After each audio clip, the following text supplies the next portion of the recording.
In the harsh winter of 1932, deep in rural Montana, the Henderson family farm faced complete ruin.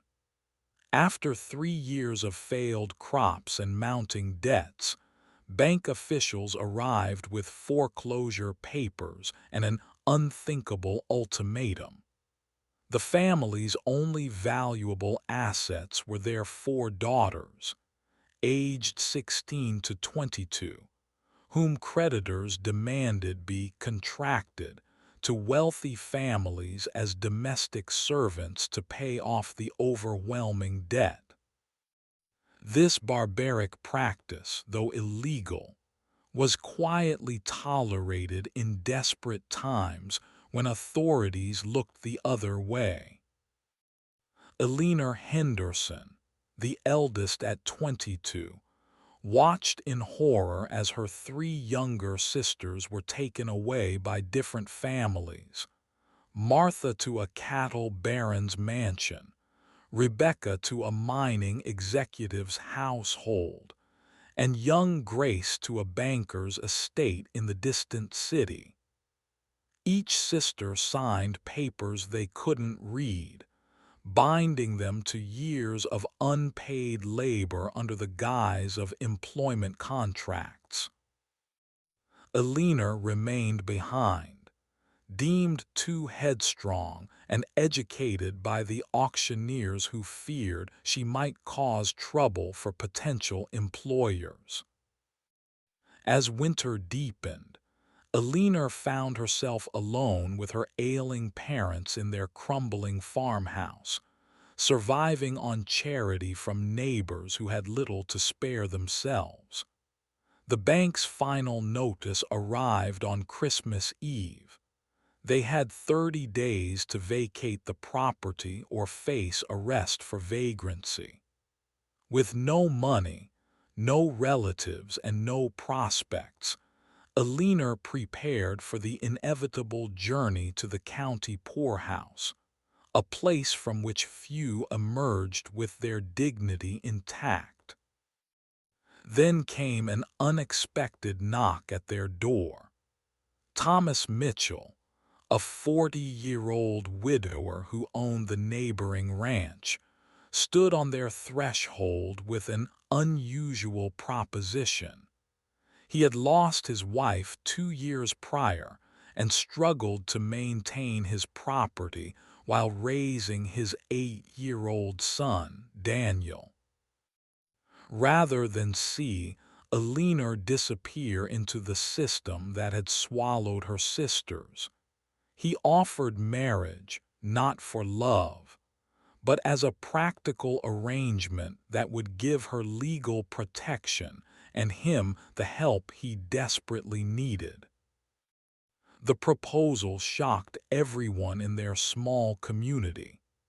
Thomas was known as a fair but solitary man who kept to himself since his wife's death. Eleanor, despite her family's circumstances, was educated and proud, having attended teachers' college before the economic collapse destroyed their lives.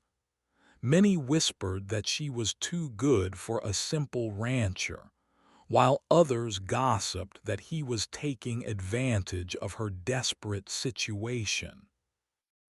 Eleanor faced an impossible choice: accept a marriage of convenience to a man she barely knew, or watch her family lose everything while she disappeared into an institution. Her parents, broken by years of hardship, could offer no guidance. Her sisters were gone, scattered like leaves in a storm to unknown fates. The decision would determine not only her future, but potentially her chance to ever reunite with her siblings and restore some semblance of the family that had been torn apart by forces beyond their control. As she stood at the crossroads of her life, Eleanor had no way of knowing that this choice would lead to the most challenging, and ultimately transformative journey of her life. Elinor stared at Thomas Mitchell's weathered hands as he waited for her answer, his hat held respectfully against his chest. The silence stretched between them like the vast Montana sky, heavy with unspoken possibilities and desperate necessity. Behind her, she could hear her mother's labored breathing from the bedroom where she lay bedridden with consumption, and her father's nervous packing across the creaking floorboards of their kitchen. "I need time to consider," Elinor finally whispered, her voice barely audible above the howling wind that rattled their windows. Thomas nodded gravely, understanding the weight of what he had proposed. He had known the Henderson family for over a decade, had watched Elinor grow from a spirited child into an intelligent young woman whose dreams of teaching had been crushed by circumstances beyond anyone's control.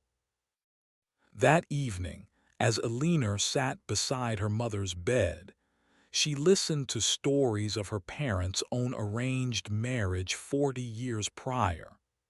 Her mother, Margaret, spoke in broken whispers about how love could grow from respect and shared purpose, how the strongest marriages were built on mutual need rather than fleeting passion.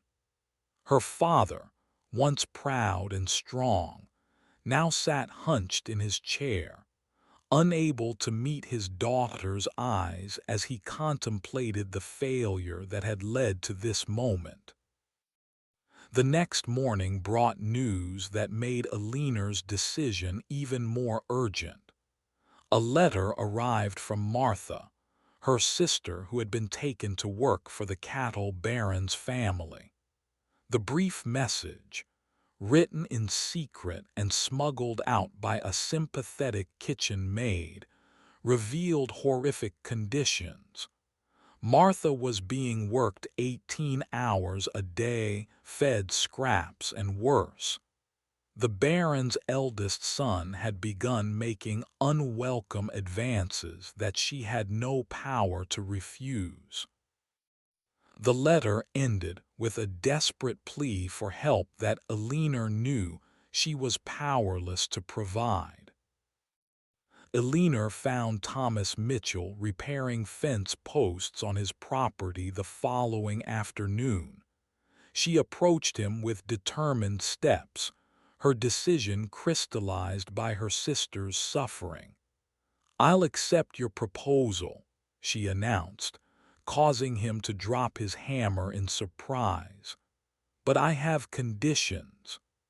Thomas straightened, wiping his hands on his worn jacket, and listened as Elinor outlined her terms with the precision of someone who had learned to negotiate for survival. She demanded the right to maintain correspondence with her sisters and search for ways to help them escape their situations. She insisted on keeping her maiden name as her middle name, a small act of preserving her identity. Most importantly, she required assurance that their arrangement would remain purely practical until such time as genuine affection might develop naturally, without pressure or expectation from either party. Thomas considered her conditions carefully, recognizing the strength and intelligence that had made her unmarketable to the men who preferred broken spirits in their servants. "Agreed," he said simply, extending his hand to shake on their agreement like business partners rather than lovers. As their hands met, Elinor felt the calluses earned through honest labor, so different from the soft, grasping hands of the creditors who had destroyed her family. The wedding was arranged for the following week, a simple ceremony at the small country church with only the preacher's wife as witness. Elinor wore her mother's best dress, altered to fit her smaller frame, while Thomas appeared in his Sunday suit, freshly pressed and smelling of soap and uncertainty.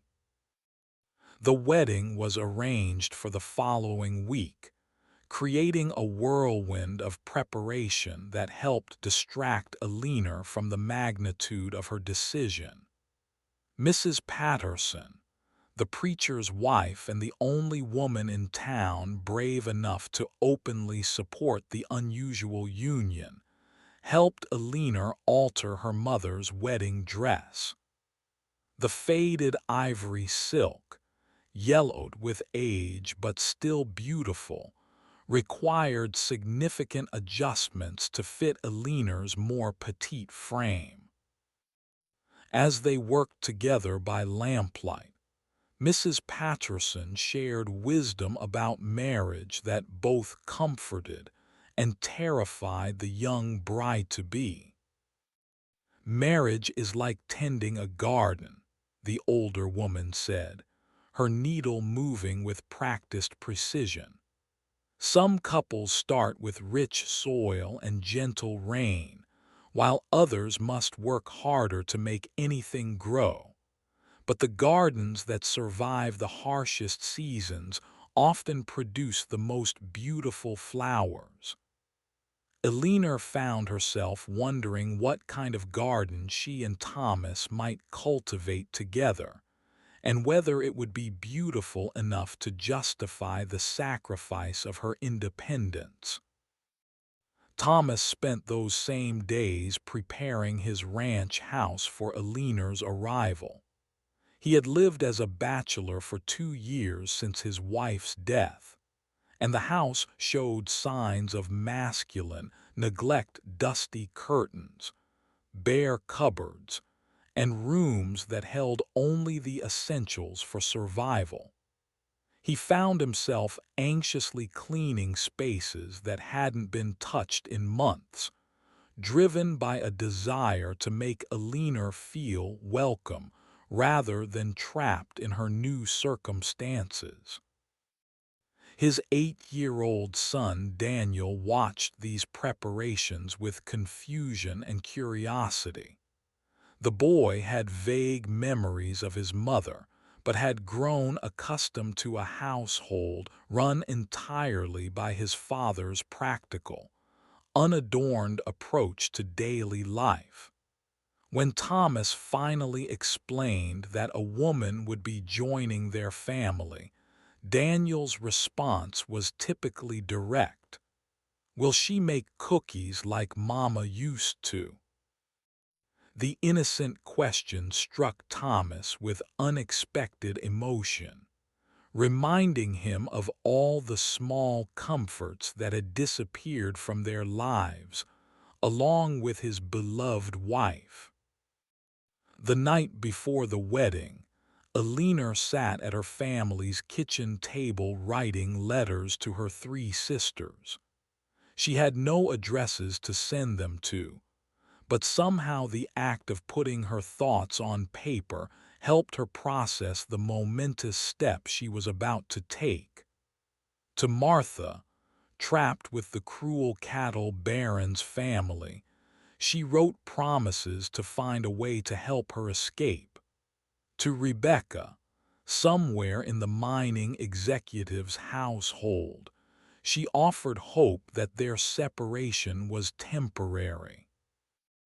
To young Grace, the baby of the family now lost in the banker's city mansion, she wrote words of love and encouragement, promising that she would never stop searching for her. As dawn broke on her wedding day, Elinor stood at her bedroom window watching Thomas drive up in his wagon, dressed in his finest clothes and carrying a small bouquet of winter roses he had somehow managed to find. Her parents, both too ill to attend the ceremony, gave her their blessing from their beds. Her father pressed his own father's pocket watch into her hands, the only valuable item they had left, while her mother whispered final words of advice about finding happiness in unexpected places. The ceremony itself was brief and practical, conducted in the small country church with only Mrs. Patterson and the preacher as witnesses. Eleanor spoke her vows in a clear, steady voice, while Thomas replied with equal composure, both of them understanding that they were entering into a partnership rather than a romance. When the preacher pronounced them husband and wife, Thomas kissed Eleanor's forehead with gentle respect, a gesture that somehow felt more intimate than passion might have been.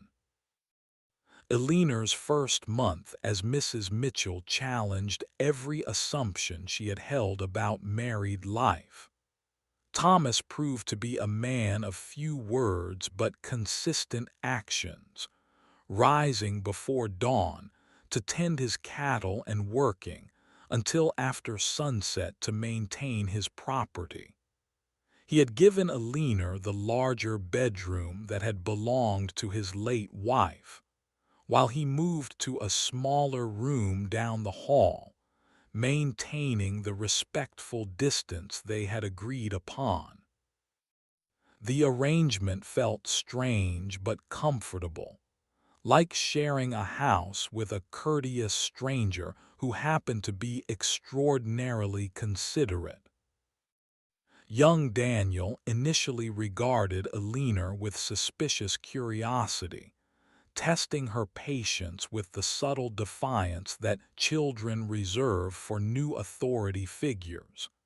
He left mud on floors she had just cleaned, forgot to complete chores she assigned, and responded to her requests with the bare minimum compliance. Eleanor recognized his behavior as protective rather than malicious. He was guarding his father's attention and his mother's memory against an intruder he hadn't asked for but was forced to accept. Rather than assert her authority through discipline, Eleanor chose a different approach. She began leaving small surprises for Daniel, sketches of his favorite horse tucked into his school books, extra portions of dessert with his lunch, stories read aloud by the fireplace without any expectation of gratitude or response. Gradually, his hostility melted into cautious acceptance, then into genuine affection, as he realized that Eleanor's presence added comfort rather than restriction to his daily life. Thomas watched these interactions with growing admiration for his wife's patience and intelligence. He had married Eleanor to solve practical problems for both of them, but he found himself genuinely enjoying her company as they worked together to manage the ranch. She approached every task with determination and creativity, finding ways to improve systems that he had simply accepted as adequate.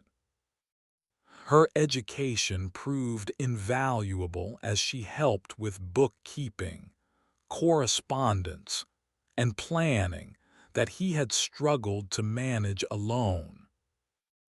More importantly, Eleanor brought conversation back into the house. During evening meals, she shared stories from books she had read, asked thoughtful questions about ranching techniques, and encouraged Daniel to talk about his school experiences and friends. The house began to feel alive again in ways that Thomas had forgotten were possible, filled with laughter and discussion rather than the heavy silence that had dominated since his first wife's death. The first real test of their partnership came when a severe blizzard struck in February, trapping them inside for nearly a week. With no escape from each other's constant presence, they discovered compatibility in unexpected ways. Elinor proved remarkably calm under pressure, helping Thomas care for livestock in dangerous conditions without complaint or panic. She rationed their food supplies efficiently, kept Daniel entertained with games and stories, and maintained cheerful optimism even when their situation became genuinely dangerous. When the storm finally passed and they emerged from their enforced isolation, both Elinor and Thomas realized that something fundamental had shifted in their relationship. They had moved beyond mere cooperation into genuine partnership, supporting each other through crisis with instinctive trust and teamwork. Spring brought both hope and heartbreak to Elinor's new life. A letter finally arrived from Rebecca, who had managed to contact a sympathetic church group in the mining town where she was trapped. The news was mixed.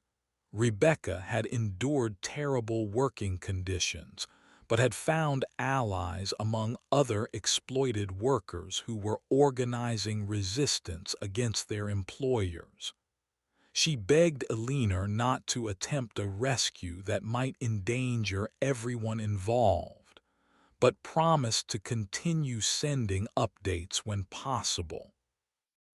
The letter also contained devastating news about their youngest sister, Grace.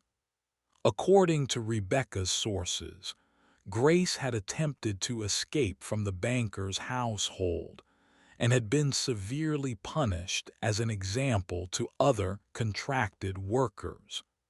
She was now confined to the house under constant supervision, her situation more desperate than ever. Elinor wept over the letter while Thomas held her gently, offering comfort without empty promises that everything would work out perfectly. This crisis revealed the depth of feeling that had developed between Elinor and Thomas over their months together. He didn't try to talk her out of her grief or minimize her sister's suffering, but instead offered practical support and emotional steadiness. When Elinor declared her intention to find ways to help her sisters, regardless of personal risk, Thomas quietly began making inquiries through his network of rancher friends and business contacts. Their marriage began to transform from convenient arrangement into genuine partnership as they worked together toward common goals.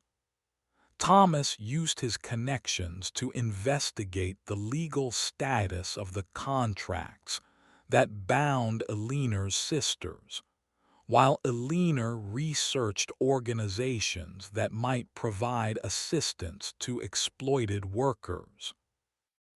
They discovered that what had happened to her family was not isolated. Similar situations existed throughout the region.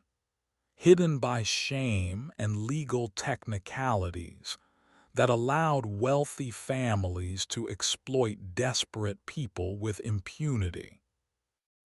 Elinor's teaching skills proved invaluable as she began corresponding with labor organizers, women's rights advocates, and sympathetic lawyers who might be willing to challenge the system that had destroyed so many families like hers. She wrote letters with passionate eloquence, documenting injustices, and building networks of support that stretched far beyond their rural community. Thomas provided financial backing for these efforts, using ranch profits to fund Alina's growing campaign for justice. The partnership that had begun as mutual necessity was evolving into something much deeper and more meaningful. They had become true allies in a fight that was bigger than either of them had initially imagined, bound together by shared purpose and growing affection that neither had expected, but both had come to treasure. Their unusual beginning was becoming the foundation for an extraordinary love story built on respect, common values, and determination to create justice from chaos. By summer, Alina and Thomas had developed a daily rhythm that felt as natural as breathing. They rose together before dawn, shared coffee while planning the day's work, and tackled ranch responsibilities with the efficiency of a team that had been working together for years rather than months. Alina had proven surprisingly adept at ranch work, approaching cattle management and crop planning with the same systematic intelligence she had once applied to teaching.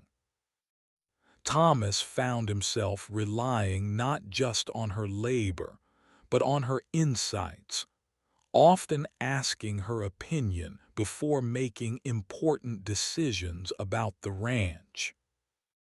Their evenings had become Alina's favorite time of day. After Daniel completed his homework, the three of them would gather in the living room, where Alina would read aloud from books she ordered through the mail, or Thomas would share stories from his childhood on his grandfather's ranch. These quiet hours created the family atmosphere that none of them had expected, but all had come to cherish. Daniel began calling Alina Mama Alina, a title that touched her heart while respecting the memory of his birth mother. The first major test of their deepening relationship came when Alina received a coded message from Martha through the underground network of sympathetic workers they had been cultivating. Martha had discovered that the cattle baron's family was planning to sell her contract to an even more remote location, effectively ensuring that she would never be found or rescued. The message begged for immediate help, regardless of the risks involved. Alina presented this crisis to Thomas that evening after Daniel had gone to bed, spreading Martha's desperate letter on their kitchen table like a battle plan. She expected him to counsel caution or perhaps even forbid her involvement in what would certainly be a dangerous rescue attempt. Instead, Thomas studied the letter carefully, then began asking practical questions about timing, transportation, and legal complications. His matter-of-fact approach to planning a rescue mission revealed the depth of his commitment to Alina and her family's welfare. They spent weeks preparing for the rescue attempt, using Thomas's business trips to the county seat as cover for gathering intelligence about the cattle baron's ranch and Martha's specific situation. Alina disguised herself as a traveling seamstress seeking work, allowing her to visit the ranch and assess security measures without arousing suspicion. The risks were enormous. If caught, They could face serious criminal charges, and Alina might be arrested and subjected to the same exploitation that had trapped her sisters. The rescue itself unfolded like a carefully choreographed dance of deception and timing. Thomas created a distraction by arriving at the ranch's front gate with a supposed emergency involving injured cattle that required the Baron's immediate attention. While the ranch's attention was focused on the supposed crisis, Alina slipped through the servants' quarters and located Martha in the kitchen where she was scrubbing floors under guard. The reunion between the sisters was both joyful and heartbreaking. Martha had lost significant weight and bore visible marks of the abuse she had endured, but her spirit remained unbroken. Alina quickly explained their escape plan while pressing a bundle of men's clothing into her sister's hands. Martha would disguise herself as a ranch hand and walk out through the service entrance while the distraction continued, meeting Alina at a predetermined location where Thomas would be waiting with a wagon. The plan worked perfectly until the final moment, when a suspicious kitchen supervisor noticed Martha's absence and raised an alarm. The sisters were forced to run through unfamiliar terrain in gathering darkness, pursued by ranch hands on horseback who had been ordered to recapture Martha at any cost. Thomas, hearing the commotion, drove his wagon directly toward the pursuing horses, creating enough confusion for the sisters to reach safety and escape into the night. Thomas drove his wagon through the darkness with Martha and Alina hidden beneath hay bales in the back, taking back roads and cattle trails to avoid the main routes where they might encounter search parties. The journey to safety took nearly 12 hours, during which they spoke in whispers and jumped at every unexpected sound. Martha, overwhelmed by her sudden freedom, alternated between tears of relief and apologies for the danger she had brought to her sister's new family. When they finally reached the Mitchell Ranch at dawn, Alina realized that their successful rescue had fundamentally changed her relationship with Thomas. He had risked everything: his property, his freedom, his son's future, to help her save Martha, without ever asking what he might gain from such dangerous generosity. This act of selfless courage revealed the depth of feeling that had grown between them, transforming their practical partnership into something much deeper and more meaningful. Martha's recovery at the ranch became a healing process for the entire family. She gradually regained her physical strength, while Alina helped her process the trauma she had endured. Thomas treated Martha with the same gentle respect he showed Alina, never pressing for details about her experiences, but offering steady support as she rebuilt her confidence and sense of safety. Daniel, thrilled to have another adult in the house who would listen to his stories and help with ranch chores, adopted Martha as enthusiastically as he had eventually accepted Alina. The rescue had been successful, but it also marked the beginning of a more dangerous phase in their fight against the system that had exploited Alina's family. The cattle baron was furious about Martha's escape, and had begun making inquiries about who had helped her. Local law enforcement, influenced by the Baron's wealth and political connections, started asking questions about the Mitchell family's recent activities.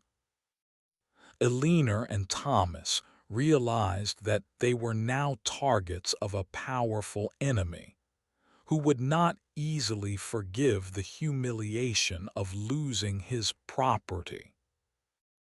Rather than retreat into safety, Eleanor and Thomas decided to escalate their efforts to help other exploited workers. Martha's first-hand knowledge of the system's inner workings provided valuable intelligence that they shared with labor organizers and sympathetic journalists. They began documenting cases of abuse and building legal challenges that would expose the entire network of exploitation that had flourished in the shadow of economic desperation. Their ranch became an unofficial safe house for workers escaping from abusive situations, with Eleanor coordinating rescues, while Thomas provided transportation and financial support. They developed an elaborate system of coded communications and secret routes that allowed them to move people to safety without detection. The work was dangerous and exhausting, but it gave their marriage a sense of shared purpose that bound them together more strongly than romantic love alone could have achieved. The success of Martha's rescue had given Eleanor hope that she could eventually save Rebecca and Grace as well. But it had also revealed the enormous challenges they would face in taking on powerful enemies who controlled local law enforcement and political systems. Their love story was becoming a battle for justice that would test their courage, their commitment, and their ability to protect the family they had created together. As autumn approached, Eleanor and Thomas faced the reality that their rescue activities had made them prominent targets for retaliation. The cattle baron had hired private investigators to gather evidence of their involvement in Martha's escape, while other wealthy families who relied on exploited workers began pressuring local authorities to take action against the agitators who were disrupting their labor supply. Sheriff Morrison, a man whose loyalties clearly lay with the highest bidders, began making frequent visits to the Mitchell Ranch under the pretense of routine inquiries. Eleanor responded to this pressure by becoming even more systematic in documenting the abuses they were fighting against. She spent her evenings writing detailed reports about working conditions, wage theft, and physical abuse that she sent to newspapers, labor organizations, and government officials who might be willing to investigate. Her background in education served her well, as she crafted compelling narratives that brought human faces to abstract injustices, making it impossible for readers to dismiss the suffering as merely economic necessity.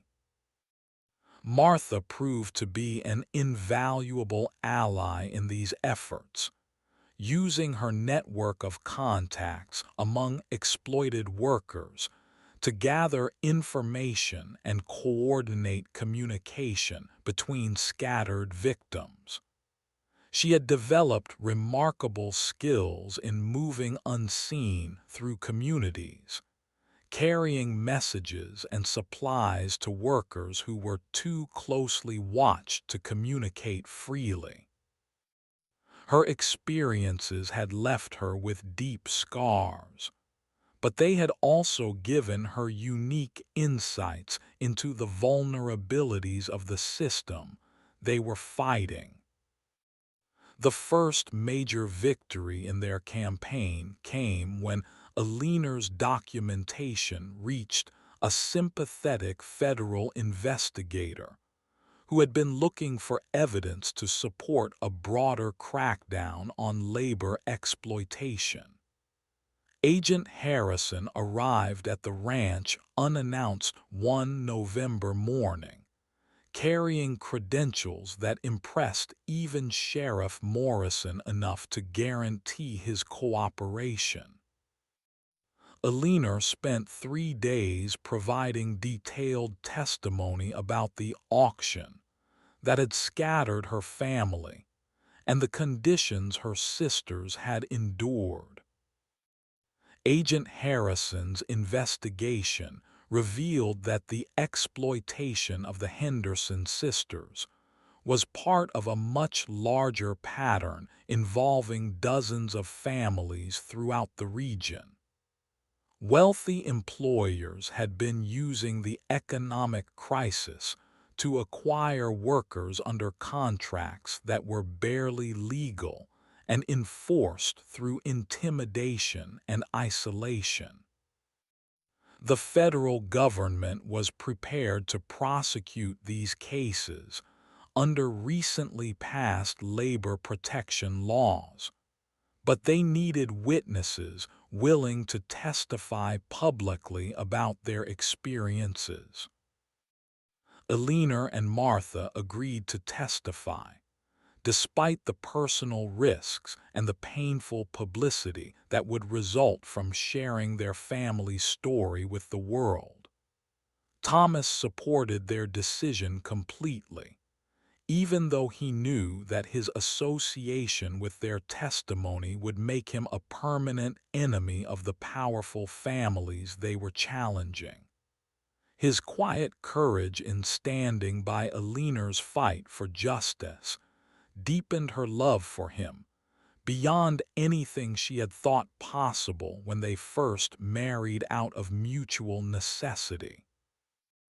The federal investigation also provided new hope for rescuing Rebecca and Grace. Agent Harrison's team had located both sisters and were developing plans to remove them from their exploitative situations under federal protection.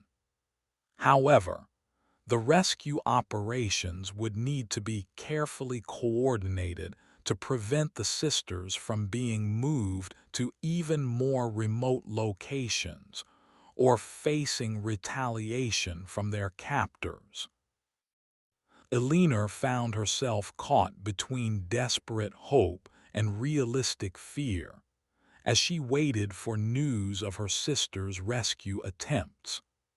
The months of fighting for justice had transformed her from a desperate young woman accepting marriage as her only option into a confident advocate for workers' rights. But the thought of her youngest sisters still suffering made her feel helpless despite all her victories. Winter brought unexpected developments that changed everything for Aliner and her growing family. Agent Harrison arrived with news that Rebecca had been successfully removed from the mining executive's household and was recovering at a federal safe house, but Grace's situation had become more complicated. The banker's family had discovered the federal investigation and had moved Grace to a private facility that they claimed was a school for troubled young women, making it much more difficult for authorities to justify intervention. Rebecca's rescue was bittersweet for Aliner, who celebrated her sister's freedom while grieving over what she had endured. When Rebecca finally arrived at the Mitchell Ranch in December, Alina barely recognized the confident young woman she remembered.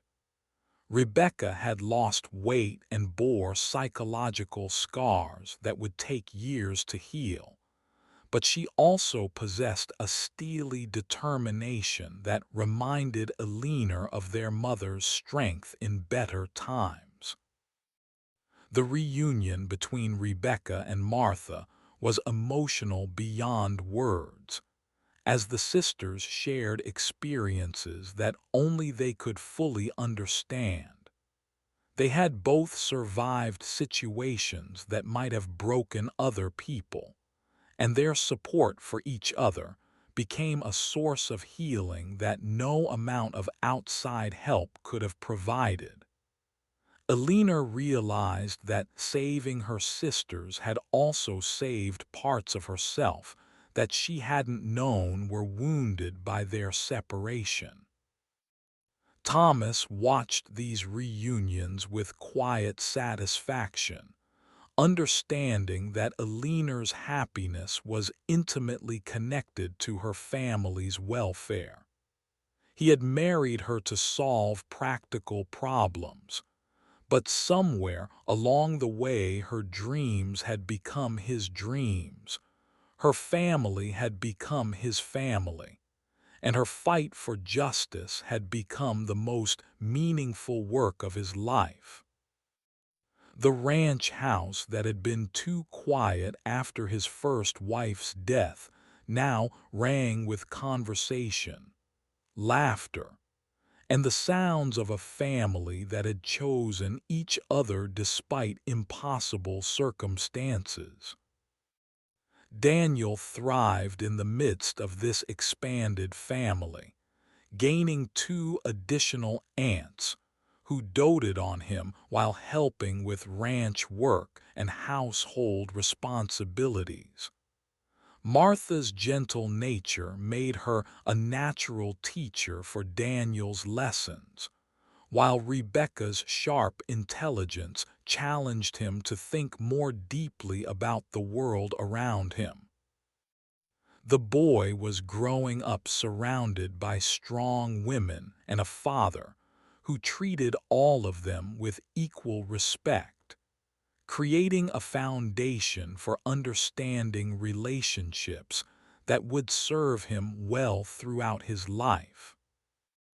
As 1933 began, Alina reflected on the year that had transformed her from a desperate young woman facing the poorhouse into a wife, sister, advocate, and leader in a movement for workers' rights.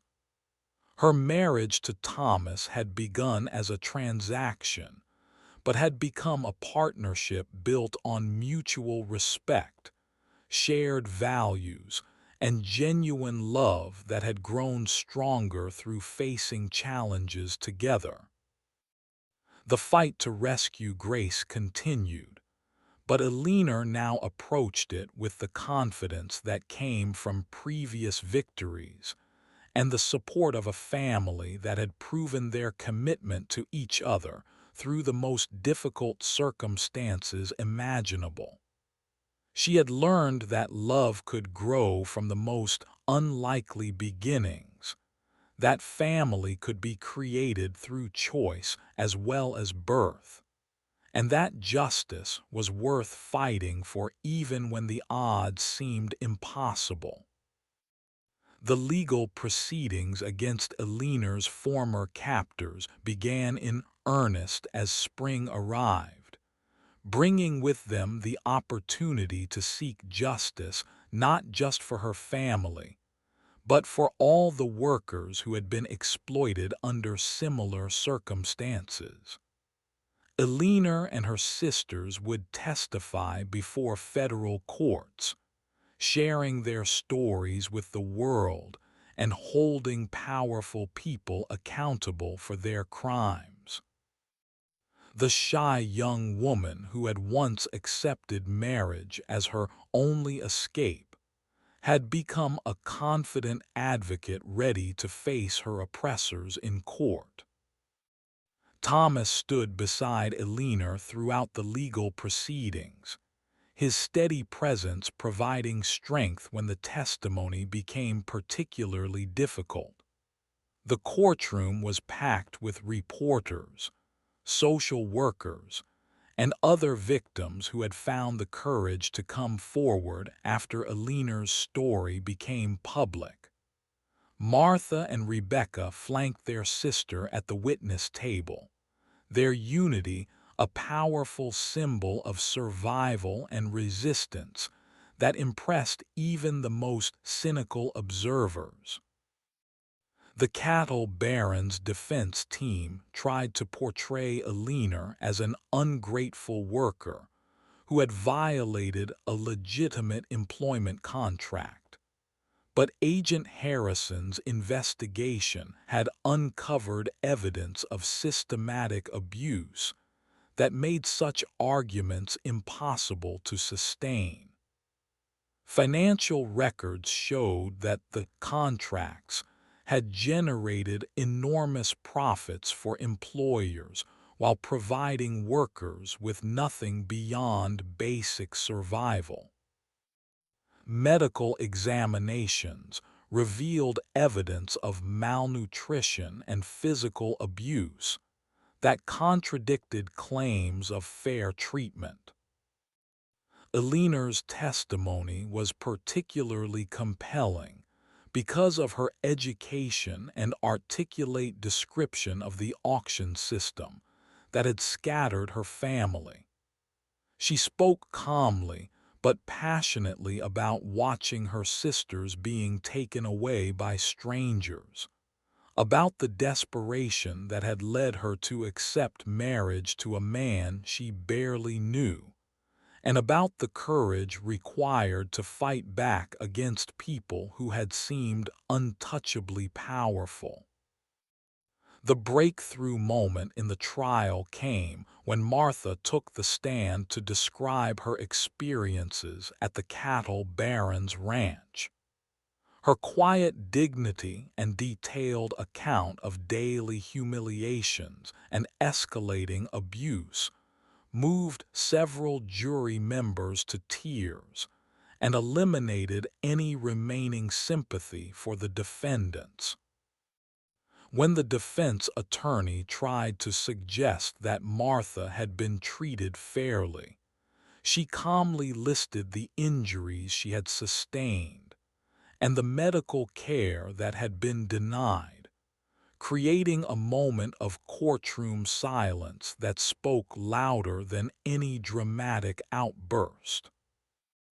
Rebecca's testimony focused on the broader network of exploitation that she had observed at the mining executive's household, describing how dozens of workers were kept in conditions that amounted to modern slavery. Her intelligence and attention to detail helped prosecutors establish patterns of abuse that extended far beyond individual cases, building the foundation for charges that could dismantle the entire system of labor exploitation. The defendants were ultimately convicted on multiple federal charges, including conspiracy, fraud, and violation of workers' rights. The sentences were significant enough to send a clear message that such exploitation would no longer be tolerated, while financial penalties provided compensation for victims and funding for programs to help other exploited workers rebuild their lives. More importantly for Eleanor's family, the legal victory provided the leverage needed to secure Grace's release from the school where she had been hidden. Federal marshals removed Grace from the facility, and transported her to the Mitchell Ranch, where she was reunited with her sisters after more than a year of separation and abuse. Grace's homecoming was both joyful and heartbreaking, as Alina realized how much her youngest sister had suffered during her captivity. At barely 18, Grace had endured experiences that had aged her beyond her years, leaving her suspicious of kindness and reluctant to trust anyone outside her immediate family. Her recovery would require patience and professional help, but she was finally safe and surrounded by people who loved her unconditionally. The ranch house that had seemed too large for Thomas and Daniel just 2 years earlier now bustled with the activity of an extended family that had been forged through adversity and choice. Alina had not only found love in her marriage of convenience, but had also recreated the family that had been torn apart by economic desperation and human greed. The sisters supported each other's healing while contributing to the ranch's operation and Thomas's growing involvement in workers' rights advocacy. As summer arrived, Alina realized that her story had come full circle in ways she never could have imagined when she first accepted Thomas's proposal. She had gained not just a husband and stepson, but had also recovered her sisters and found her voice as an advocate for justice. The young woman who had once faced the poorhouse had become a symbol of resistance and hope for other families facing similar exploitation. Alina's marriage to Thomas had evolved into a partnership that was stronger than either of them had thought possible, built on shared values, mutual respect, and love that had grown from working together toward common goals. They had created a family that chose each other daily, supporting individual healing while building collective strength that would sustain them through whatever challenges lay ahead. The legal victories and family reunions marked the end of one chapter in Alina's story, but they also represented the beginning of new challenges and opportunities. The Mitchell Ranch had become a center for workers' rights advocacy, with Alina and Thomas using their resources and connections to help other exploited families rebuild their lives. Their unlikely love story had become part of a larger movement for social justice that would continue long after their individual struggles had been resolved. As Alina stood on her front porch watching her sisters work alongside Thomas and Daniel in the fields that had become their shared home, she reflected on the journey that had brought them all together. The auction that had seemed like the end of her family had ultimately led to their reunification under circumstances that were stronger and more meaningful than their original bonds. Love had indeed grown in the most unlikely soil, proving that hope and determination could overcome even the most desperate circumstances. By autumn of 1933, the Mitchell Ranch had become something Alina never could have imagined when she first accepted Thomas's marriage proposal. A thriving center of family life, agricultural success, and social activism that drew visitors from across the region. Eleanor's transformation from desperate young woman to confident advocate had inspired other victims of exploitation to come forward, creating a network of survivors who supported each other while working to prevent similar abuses from occurring in the future. Martha had discovered a talent for working with traumatized women and children, using her own experiences to help others process their recovery.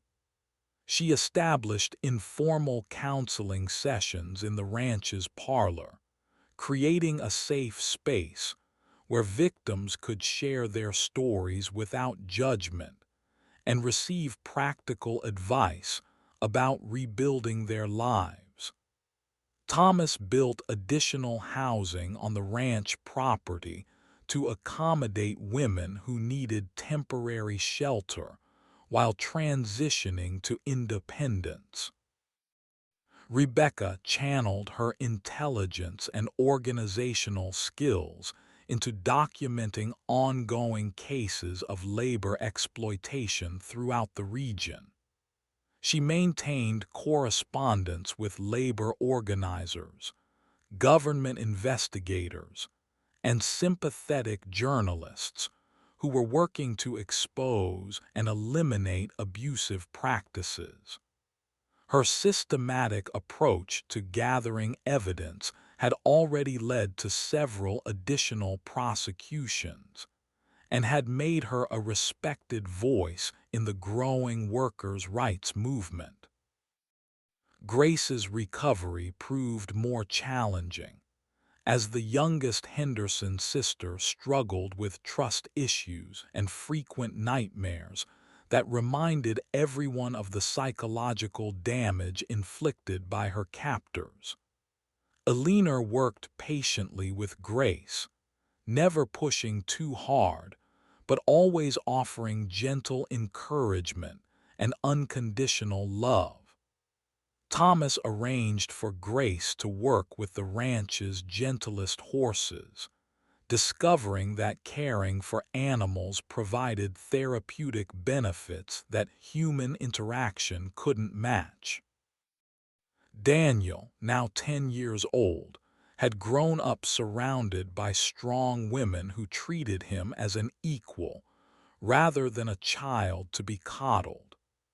His natural empathy and intelligence had been nurtured by this unusual family situation, making him remarkably mature for his age and deeply committed to the values of justice and equality that guided the household.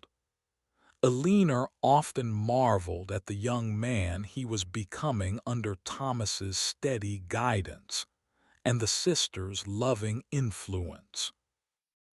The ranch's success as both an agricultural operation and a refuge for exploited workers had attracted attention from progressive organizations across the country.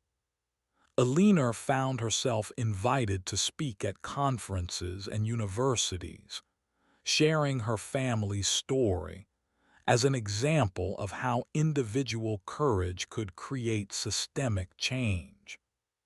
These speaking engagements provided additional income while raising awareness about labor exploitation that continued in other regions. Thomas had evolved from a quiet rancher focused on his own survival into a respected advocate for workers' rights, who used his business connections and political influence to support legislative changes. His marriage to Eleanor had not only brought him personal happiness, but had also given him a sense of purpose that went far beyond his individual concerns. He had become a different man through loving Eleanor and accepting her fight as his own. The couple's relationship had deepened into the kind of partnership that most marriages never achieve, built on shared values, mutual respect, and daily choices to support each other's dreams and goals. Their love had grown gradually from practical cooperation into passionate commitment that was strengthened rather than threatened by the challenges they had faced together. Elinor often reflected that she had been incredibly fortunate to find a man who valued her intelligence and independence, rather than trying to diminish or control her. As winter approached, Elinor received news that would test their family's strength once again. Agent Harrison visited the ranch with information that several of the convicted employers were appealing their sentences and attempting to discredit the testimony that had led to their convictions. Elinor and her sisters might need to testify again in federal appeals court, reopening wounds that were still healing and exposing them to renewed attacks from powerful enemies. The family held a meeting around the kitchen table where they had made so many important decisions, discussing whether they were prepared to continue fighting or whether they should focus on healing and rebuilding their lives.